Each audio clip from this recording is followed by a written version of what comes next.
teman-teman, perkenalkan nama saya Putri dengan NIM 2522119. Di sini saya ditugaskan dengan mata kuliah yaitu jaringan komputer. Di sini saya melakukan UTS yang dimana dosen pengampunya yaitu Bapak Rian Amanda MPDT. Di dalam UTS ini ada beberapa tekniknya, itu yang pertama itu materi. Nah, materi yang akan diuji ini adalah yang pertama konsep umum jaringan nirkabel. Yang kedua penjelasan perangkat keras jaringan nirkabel. Yang ketiga konsep umum WPAN. Yang keempat konsep umum WLAN. Yang terakhir itu ada keamanan WLAN. Nah, kita masuk yang pertama itu konsep umum jaringan nirkabel. Nah, di mana definisi jaringan nirkabel ini itu adalah jaringan komunikasi data yang menghubungkan antar perangkat tanpa menggunakan kabel, melainkan menggunakan gelombang radio atau elektromagnetik sebagai media transmisi. Artinya, perangkat seperti HP, laptop, printer, dan yang lainnya itu bisa saling terhubung, berbagi data atau terkoneksi tanpa menggunakan kabel, dan cukup dengan sinyal yang biasanya Wi-Fi, Bluetooth, atau jaringan seluler. Nah, ada beberapa komponen utama jaringan nirkabel ini, yaitu agar jaringan nirkabel itu bisa berfungsi. Kita butuh beberapa perangkat yang antara lain yang pertama itu access point atau AP. Nah, perangkat yang memancarkan sinyal Wi-Fi, contohnya modem atau router yang ada di rumah atau kantor atau sekolah. Nah, yang kedua ada wireless adapter. Nah, alat dalam laptop atau HP yang menggunakan sinyal nirkabel atau access point. Yang ketiga ada router, di mana jalannya data internet ke perangkat dan sebaliknya. Nah, yang kelima adalah antena, di mana alat bantu untuk memperkuat sinyal. Nah, tujuan dari nirkabel ini tuh mempermudah koneksi antar perangkat tanpa perlu kabel. Yang kedua, memberikan mobilitas dan fleksibilitas penggunaan, bisa berpindah tempat tanpa terputusnya koneksi. Yang ketiga, mengurangi biaya yang kerumitan pemasangan dan kabel, apalagi di ruangan yang besar.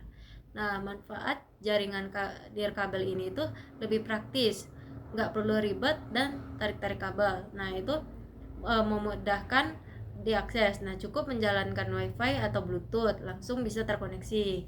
Fleksibel, nah bisa dipakai di mana saja, bahkan di luar ruangan. Lalu mendukung mobilitas kerja dan belajar jarak jauh. Contohnya, kamu bisa internetan pakai Wi-Fi sambil tiduran di kamar tanpa harus duduk dekat modem. Nah, ada beberapa jenis jaringan nirkabel itu. Yang pertama adalah WPAN atau Wireless Personal Area Network. Nah, di mana jangkauan ini sangat pendek. Contohnya seperti Bluetooth di handset. Nah, yang kedua ada WLAN atau Wireless Local Area Network. Nah, di mana jangkauan dalam satu gedung atau ruangan. Contohnya seperti Wi-Fi rumah atau Wi-Fi sekolah. Yang keempat ada WLAN atau Wireless Wide Area Network, di mana jangkauan ini sangat luas. Contohnya jaringan seluler 4G atau 5G. Contoh penggunaan sehari-harinya itu misalnya seperti di rumah, kita menyambungkan Wi-Fi dari HP ke modem. Ada contoh penggunaan sehari-hari, yaitu yang pertama di rumah.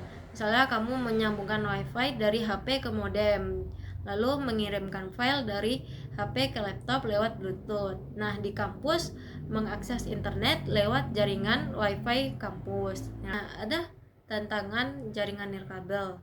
Yang pertama itu, walaupun praktis, jaringan nirkabel itu punya beberapa tantangan. Yang pertama, menggangguan sinyal, biasanya terganggu oleh tembok atau perangkat lain. Yang kedua ada keamanan. Nah, sinyal bisa disadap atau enggak diamankan. Yang ketiga ada kecepatan lebih rendah dibanding kabel, terutama kalau sinyal melemah. Jadi, kesimpulannya, jaringan nirkabel ini tuh adalah solusi komunikasi modem yang menggunakan kita tetap terhubung kapanpun dan dimanapun tanpa repot memakai kabel, baik untuk kebutuhan di rumah, di sekolah, atau bahkan sistem pintar di kota. Jaringan ini sangat bermanfaat. ke penjelasan perangkat keras jaringan nirkabel. Nah, jadi perangkat keras jaringan nirkabel itu dalam jaringan nirkabel supaya perangkat seperti HP, laptop, atau printer bisa terhubung tanpa kabel. Karena yang kita butuhkan itu alat-alat yang tertentu yang disebut dengan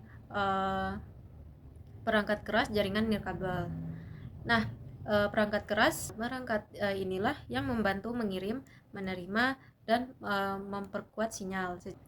Ada jenis-jenis perangkat keras jaringan nirkabel itu, yang dimana yang pertama ada router. Nah, router ini adalah alat utama yang mengatur lalu lintas data dan internet ke dalam perangkat yang terhubung. Kedua ada router, yang dimana router ini biasanya juga berfungsi sebagai point. Contohnya seperti modem wifi di rumah. Nah, biasanya berupa antena dan punya pengaturan SID atau nama wifi atau password dan lain sebagainya. Nah, ada fungsinya itu untuk menghubungkan jaringan lokal ke internet, lalu mengatur siapa yang bisa akses ke jaringan. Nah, yang ketiga ada wireless adapter. Nah, di mana wireless adapter ini adalah alat di dalam perangkat yang bisa kamu menerima sinyal wifi. Biasanya sudah tertanam di laptop atau atau di HP. Nah, kalau komputer desktop nggak punya, biasanya pakai USB wifi adapter. Nah, ada fungsi dari ini tuh. Yang pertama ada, tanpa adanya adapter ini perangkat nggak bisa terhubung ke jaringan wireless. Yang keempat ada wireless amplifier atau extender, dari perangkat yang mengulang dan memperkuat sinyal wifi sangat berguna. Atau sinyal wifi dari router tidak bisa menjangkau ruangan jauh. Misalnya kamar di lantai 2 sinyalnya lemah. Nah, terus kita pakai repeater biar jaringan itu tetap kuat. Ya, ada fungsinya itu menjaga koneksi tetap stabil di seluruh ruangan atau area rumah. Kelima ada wireless bridge. Nah, digunakan untuk menghubungkan kedua jaringan kabel melalui koneksi nirkabel. Nah, biasanya itu cocok dibuat jaringan antar gedung, misalnya kampus dengan dua bangunan yang terpisah seperti di kampus kita. Nah, fungsinya itu menghubungkan dua jaringan LAN yang berjauhan tanpa perlu kabel. Yang keenam ada antena atau antena wifi. Nah, di mana alat ini itu membantu memperkuat dan mengarahkan sinyal. Nah, ada dua jenis diutamanya. Yang pertama adalah omnidirectional. Nah, itu menyebar ke segala arah. Yang kedua adalah directional. Nah, itu fokus ke satu arah tertentu. Nah, jadi fungsinya itu meningkatkan jangkauan dan kekuatan sinyal wifi. Nah, fungsi utama dari perangkat ini tuh pertama itu menghubungkan perangkat ke jaringan tanpa kabel, lalu memancarkan dan menerima sinyal supaya komunikasi itu agar tetap perangkat bisa lancar. Itu mengatur lalu lintas data, misalnya siapa yang terhubung dan berapa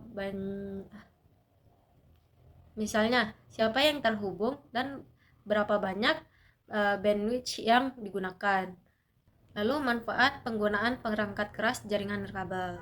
Nah, itu tuh yang pertama ada lebih fleksibel, yaitu bisa digunakan di mana saja tanpa kabel. Yang kedua, hemat biaya atau instalisasi kabel.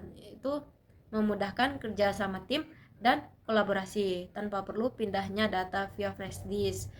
Lalu mobilitas tinggi. Nah, itu kamu bisa pindahin pin dan tempat sambil tetap terhubung. Nah, contoh penggunaan dari kehidupan sehari-hari itu,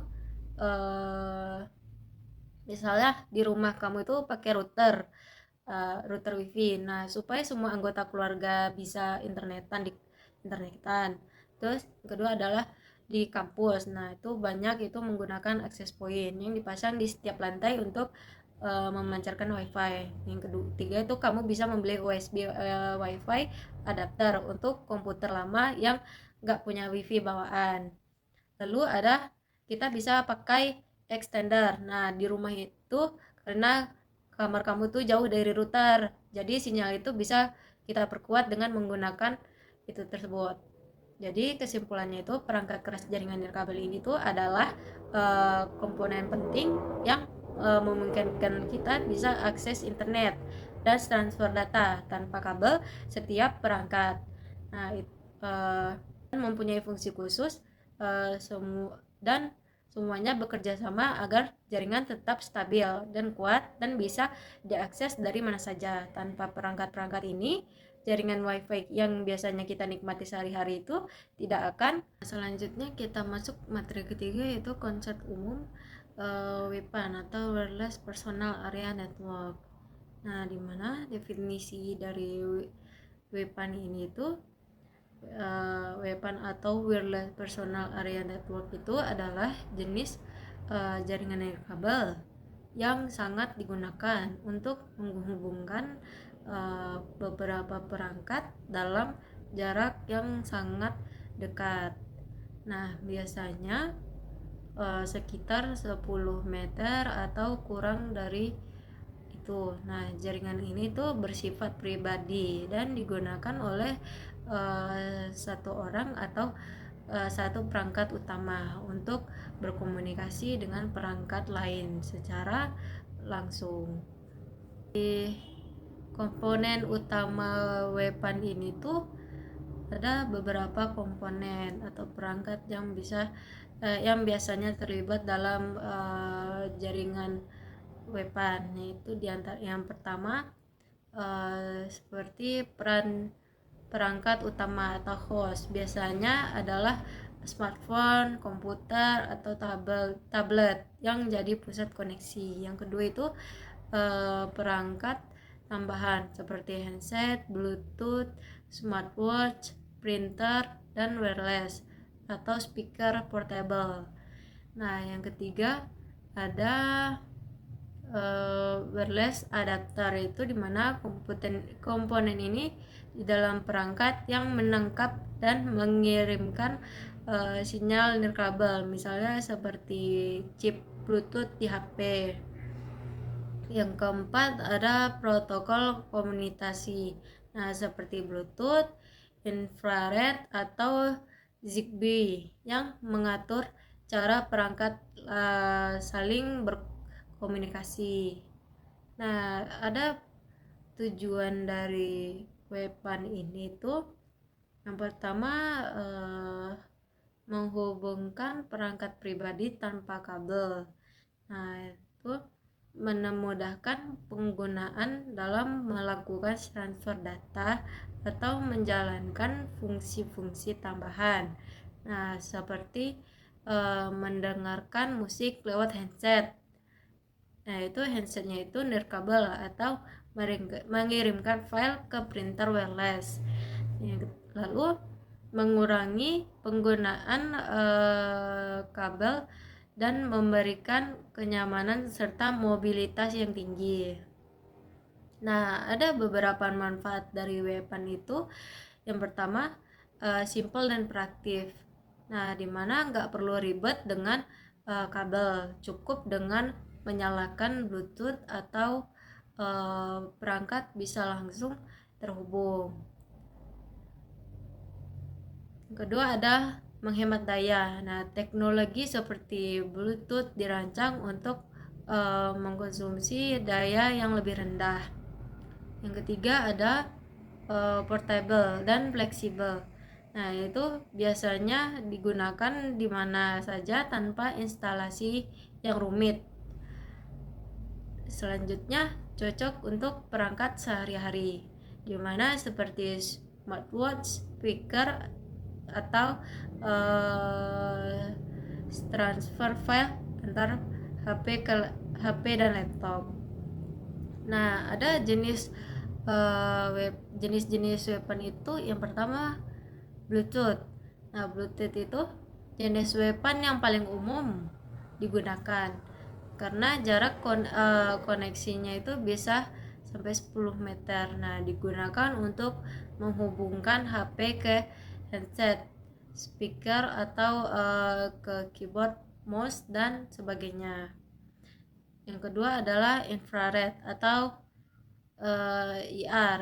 Itu biasanya digunakan untuk remote control, TV AC atau proyektor. Itu lalu saling berhadapan langsung dan jaraknya sangat pendek. Yang ketiga ada Zigbee. Nah, Zigbee ini tuh digunakan untuk sistem informasi otomatis seperti rumah itu lampu otomatis, alarm, atau pengaturan suhu. Nah, itu lebih hemat daya daripada WiFi tanpa kecepatan yang lebih rendah. Ada contoh penggunaannya. Contoh penggunaan weapon itu di kehidupan sehari-hari. Misalnya kamu menghubungkan headset Bluetooth ke HP untuk mendengarkan musik tanpa kabel. Lalu ada transfer file. Nah, di mana dari HP ke laptop pakai Bluetooth atau pakai kabel. Kalau itu tidak, itu kan. Terus bisa mengontrol lampu rumah pintar di handphone atau terhubung lewat Zigbee. Lalu ada pakai keyboard dan mouse wireless. Nah, saat presentasi biasanya sering dipakai di kampus. Nah, ada dari keamanan weapon itu karena weapon ini juga menggunakan sinyal nirkabel, maka ada risiko keamanan. Beberapa langkah dan pengamanan yang digunakan. Nah, yang pertama itu digunakan sparring atau konfirmasi saat menyambungkan perangkat. Nah, misalnya saat sparring Bluetooth, yaitu lalu mengkonektifkan koneksi jika tidak digunakan untuk menghindari dan menyadap beberapa protokol seperti Bluetooth itu juga punya sistem masuk konsep umum WLAN, yaitu Wireless Local Area Network. Nah, apa sih WLAN ini? Nah, WLAN ini itu adalah singkatan dari Wireless Local Area Network, yang dimana jaringan nirkabel itu yang digunakan untuk menghubungkan perangkat-perangkat ke dalam area lokal seperti rumah, sekolah, kampus, kantor, dan lain-lain. Nah, tanpa menggunakan kabel. Sederhananya, WLAN ini adalah jaringan WiFi yang biasa kita gunakan sehari-hari. Contohnya, kita mengakses internet di rumah, dan di rumah pakai WiFi dari modem, itu termaksud WLAN.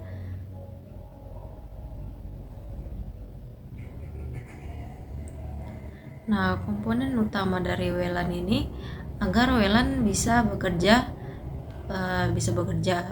diperlukan beberapa perangkat utama, yaitu yang pertama itu ada access point atau titik akses, yaitu memancarkan sinyal WiFi ke dalam area sekitar. Kedua, router. Nah, router ini tuh biasanya menyatu dengan access point, berfungsi menghubungkan WLAN ke internet.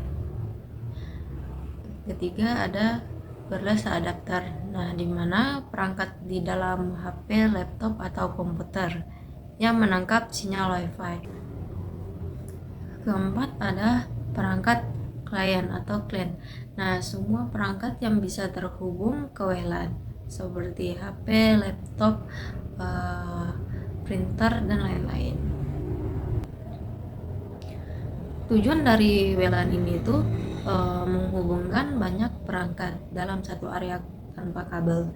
Nah, memberikan akses internet atau berbagi data antar perangkat.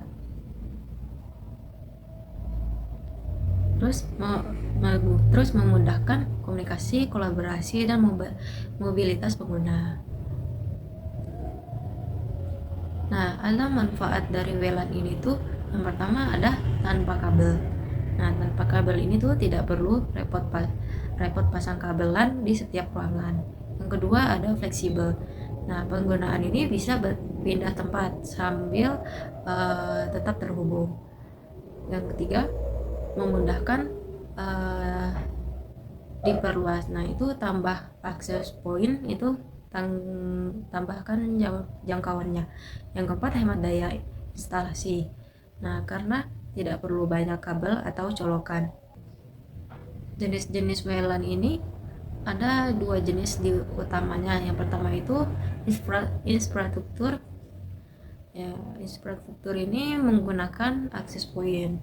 Nah, umumnya digunakan di rumah, di kantor, dan sekolah.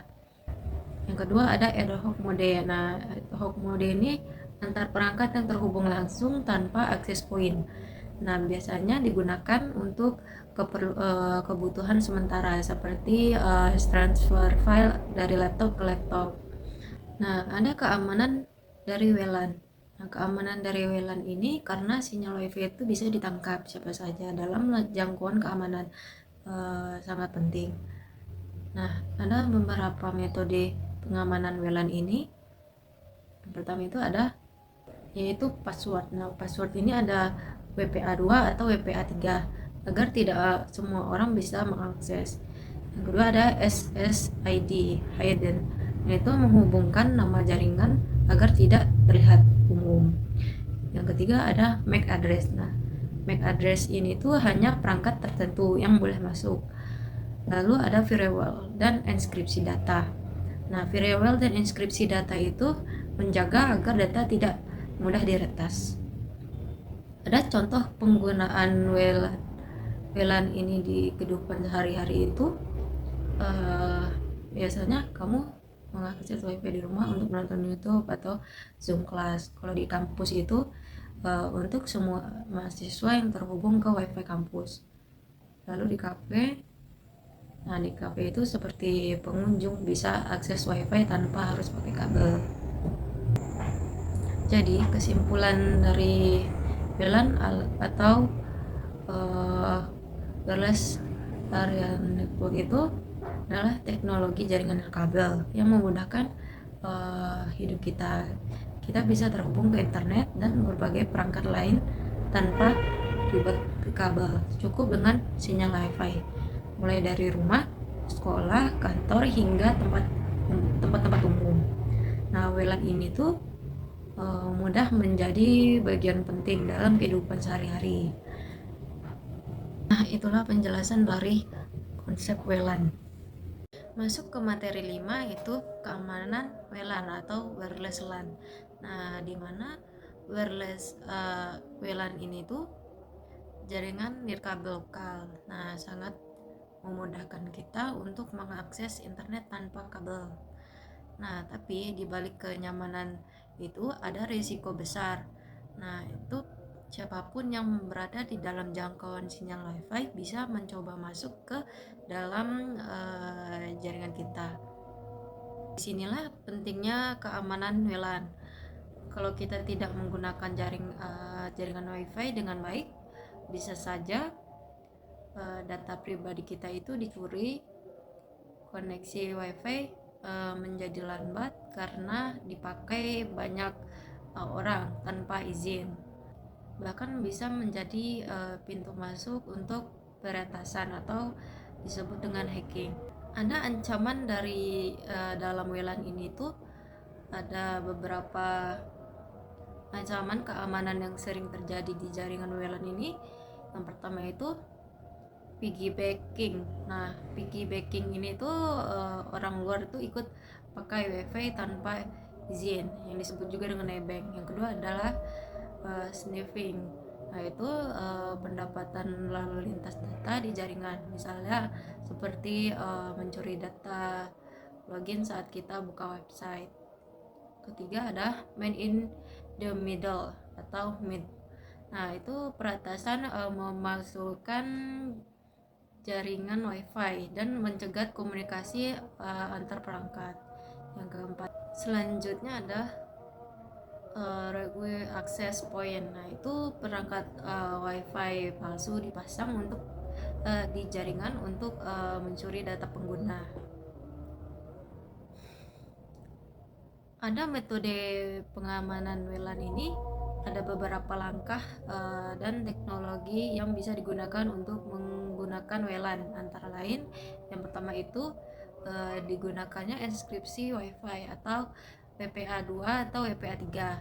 Nah, ini tuh adalah jenis pengamanan yang menginskripsikan data agar tidak bisa dibaca orang luar, menghindari web karena sudah kuno atau mudah dibobol. Nah, WPA2 ini tuh adalah standar umum saat ini, sedangkan WPA3 itu lebih aman dan lebih modern. Lalu yang kedua itu ada gunakan password yang kuat. Nah, gunakan password yang kuat ini tuh jangan pakai password wifi yang mudah ditebak seperti 123/58 itu atau nama rumah. Nah, gunakan kombinasi huruf besar seperti besar, kecil, angka, dan simbol.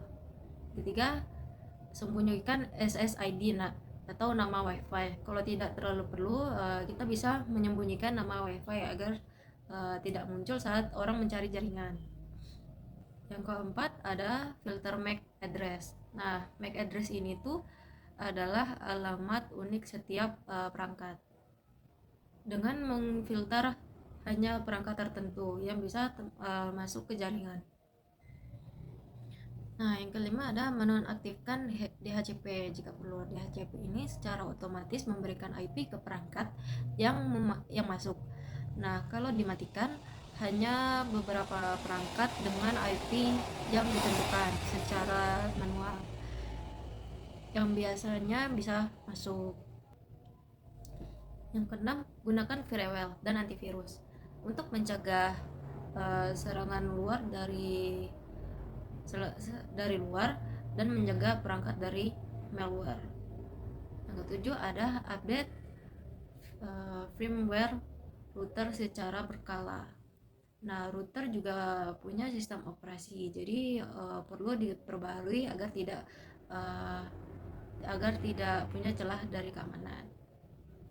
Untuk keamanan WLAN dalam sehari-hari ini, biasanya bisa kita ganti password WiFi secara berkala, lalu matikan WiFi jika tidak digunakan, terutama saat malam atau saat berpergian lama. Nah, jangan menghubungkan perangkat buat dua jaringan, satu untuk keluarga dan satu lagi untuk tamu, yang bisa disebut guest network.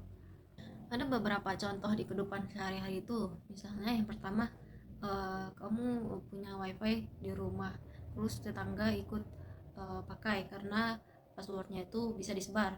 Lama-lama internet akan menjadi lambat. Nah, solusinya itu ganti password, aktifkan filter MAC address. Yang kedua ada jika kamu login internet banking di cafe, pakai wifi publik, lalu akunmu itu bisa diretas. Solusinya itu hindari akses data penting lewat wifi publik. Nah, yang ketiga ada contohnya itu di kantor. Hacker itu masuk lewat akses point palsu. Solusinya itu rutin cek akses point yang aktif dan gunakan WPA3. Jadi kesimpulan dari keamanan WLAN ini tuh sama pentingnya dengan kenyamanan saat pemakaian WiFi. Semakin aman jaringan, semakin kecil risiko kebocoran data atau peretasan. Jadi bisa kita ingat WiFi yang aman bukan hanya tentang kecepatan, tapi juga tentang melindungi privasi dan informasi kita sendiri.